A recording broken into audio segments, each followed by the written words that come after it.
Just a few things very briefly. On the 26th, many of the people here in this room, including many of the people up here, attended the presentation on sober homes. Some of the takeaway there was a piece of legislation to get behind that could be helpful in the long term. In the short term, unfortunately, there may not be so much to be done. But my biggest takeaway there was how widely attended the event was, standing room only. So this is definitely an issue that we're facing from one end of the city to the other. So that definitely stood out. November 12th to the 20th is National Hunger and Homeless Awareness Week. There is a proclamation that goes along with that. I am hoping that the mayor and fellow commissioners would adopt that, and the mayor would please read that at a meeting prior to Hunger and Homeless Awareness Week. And there are some events going on with the Homeless Coalition and other providers during that week that we can also inform people about. And just lastly, we had started a discussion previously about a dog park and whether we have one in Bryant Park. I was just reading that Jupiter opened their dog beach, and it seems to be going very well for them, and it's very popular. We are definitely a dog-friendly town here, so I think maybe we should throw ideas like that into the mix. Thank you and have a good evening. Stay safe. Thank you. Commissioner McBoy? Thank you. I'd like to follow up on the sober home meeting with Al Johnson from the Attorney General's office. The main thing that I took away, in addition to the ones that Commissioner Meyer mentioned, that there was a lot of interest and a lot of attendance, is that the task force that was discussed at that has a tip line. And so if you feel like you have a sober home or that kind of thing in your area, you're concerned about it, you're welcome to call this number and provide them information. I highly encourage you to do so. That number is 844-324-5463. And I'll repeat that again. If you have information regarding sober homes, tip line 844-324-5463. I've got two other things, and I'll try to keep them short. One of them, we have somebody in the audience. I have practically a book's worth of correspondence on it. City Manager, 1031 North J Street. Can we please get some action on it? We've been provided multiple sets of photos, multiple problems. The place is supposedly boarded up and there's work going on and people going in and out. And I've been getting these for I don't know how long, 6 months or something. Let's fix it, do something. The other one, it's frustrating.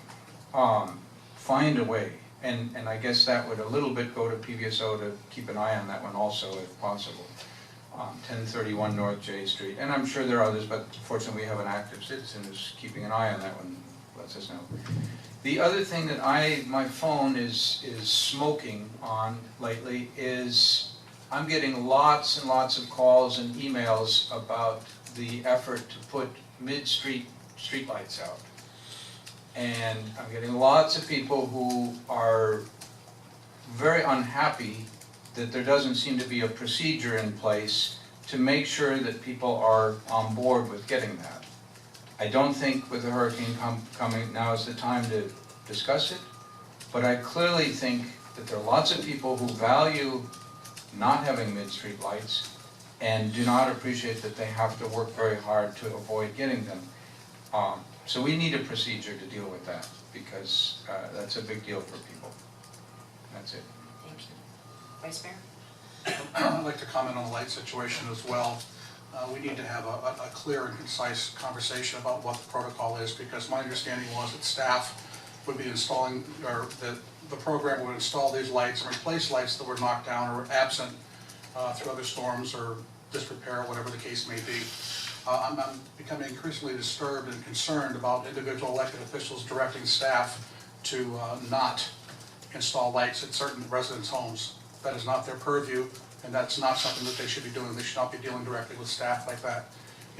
You're just opening up a can of worms, and you're going to have everybody that doesn't want a light in front of their house telling us that they don't want a light, and that was not how this program was designed to be. You do not have the option to opt out of the lighting program. Is that correct, City Manager? The way we've been functioning so far is putting lights where they're missing. I guess I have a little bit of difference on the commission here on this issue, and maybe we need to have a discussion on how to handle it. from We here. already had a conversation about this. We did not. You're Oh, interrupting. hold on, one at a time, please. And there might be a process that would clarify where there's questions about a light, how to work with the neighbors on the street to do that. But at this point in time, our direction from y'all was to install the lights. I'm having conversations with each of you to try to figure out if there's a way to do this appropriately, but My understanding was the lights were going to be replaced and installed, and that was a staff directive. The plan was put out there. It wasn't open for discussion. The individual electeds or the individual residents don't really have an opportunity to say, I don't want a light in front of my house, or I want this flavor, or that color, or whatever the case may be. Everybody gets the same lighting package. That's my understanding of the program. That's what we voted for. Are you, I'm finished. okay, this is comments on here, this is supposed to be our comments, not, or if you wanna bring it It back. is a comment. No, no, you're right, I'm saying if we're gonna go back in here and debate an item in here, that's not the place to do it. If you wanna bring back the item as an agenda item to have a discussion on it, that's fine. This is commissioner comments areas. Okay, I would like to make the commissioner comment. I know, but it's for everyone to make their own individual comments on what they've covered and done well in the community and enjoyed and all the positive experiences that happened throughout Well, the we city are that sending way. a very clear message that we are telling people they do not have a right to darkness in their area, that the city is simply going to impose it. Let's make it very clear that Well, let's that's the make it very I think petition. clear. that, Was pardon me, your point of mission order, from the to, beginning? I'm You want gonna, broadcasting hello, I'm and no running this lights. meeting, thank you very much. We're gonna bring this back as an item on the next, I'm sorry, I don't have a fuzzy thing on my microphone today, so I'm gonna be blown out of proportion every time I get loud. Which I hope I don't get loud anymore, guys. You had your choice to be no lights in the city. Thank you, point of order, guys. All right, let's bring this back as an agenda item, because that's where it belongs, not in commissioner comments. Thank you all. Moving on. Public participation of non